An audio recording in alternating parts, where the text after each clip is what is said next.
कुछ अनियमितता मुझे दिखी है और मैंने उन्हें हिदायत भी दी है कि यदि अगर इसको आप ठीक नहीं करें और यही ट्राई कराने रही तो बर्दाश्त नहीं की जाएगी। लेकिन जब मैंने अधिकारियों से बात किया तो उनका भी कहना आ रहा है कि हमारे पास स्टाफ पर्याप्त है।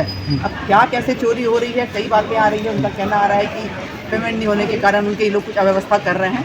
तो सांसद श्रीमती भारती पारधी ने किया रेलवे स्टेशन का निरीक्षण। निर्माण कार्यों की गुणवत्ता को लेकर लगाई फटकार।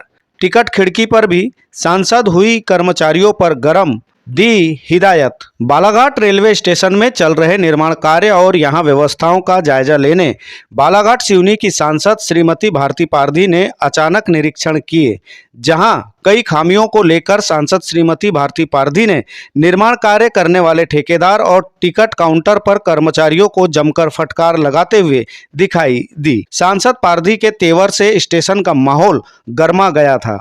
सोमवार को अपने कार्यकर्ताओं के साथ रेलवे स्टेशन में अचानक निरीक्षण पर पहुंची सांसद श्रीमती भारती पारधी ने सबसे पहले स्टेशन में चल रहे स्ट्रक्चर, गट्टू और अन्य निर्माण कार्यों का निरीक्षण किए, जहां गुणवत्ता को लेकर नाराजगी दिखाते हुए सांसद श्रीमती भारती पारधी ने निर्माण कार्य करने वालों को हिदायत देते हुए कार्यों को सुधारने की नसीहत भी दी। साथ ही यहां रेलवे स्टेशन की अन्य व्यवस्थाओं का जायजा लेते हुए जब वे टिकट खिड़की पर पहुंची तो यात्रियों को चिल्लर न दिए जाने की शिकायत पर टिकट काउंटर के कर्मचारियों को जमकर फटकार भी लगाए, जहां कर्मचारियों द्वारा बहस करने पर सांसद श्रीमती भारती पारधी के तेवर से माहौल गर्मा गया था।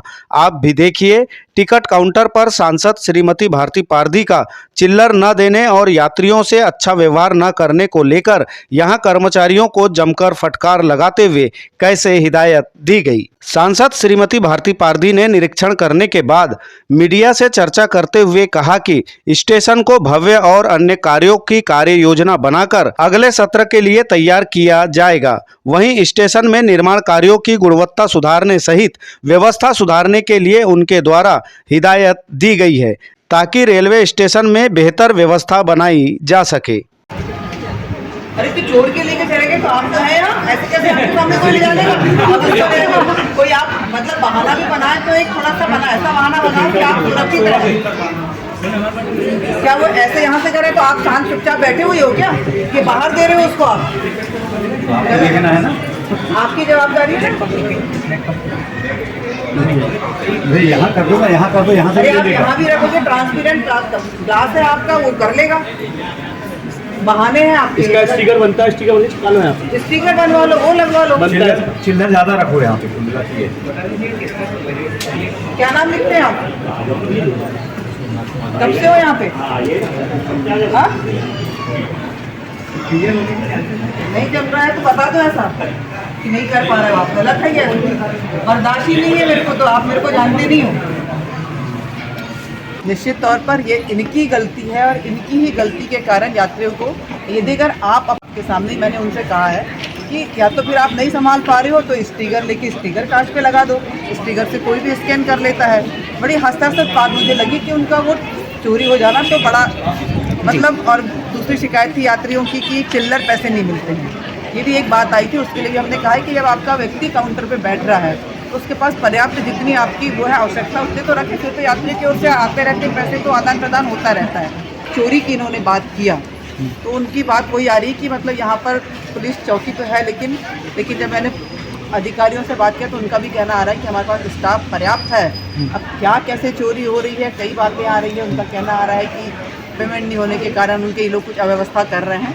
तो इसलिए मैंने ठेकेदार को कहा है कि जल्दी से जल्द मुझसे आकर मिले।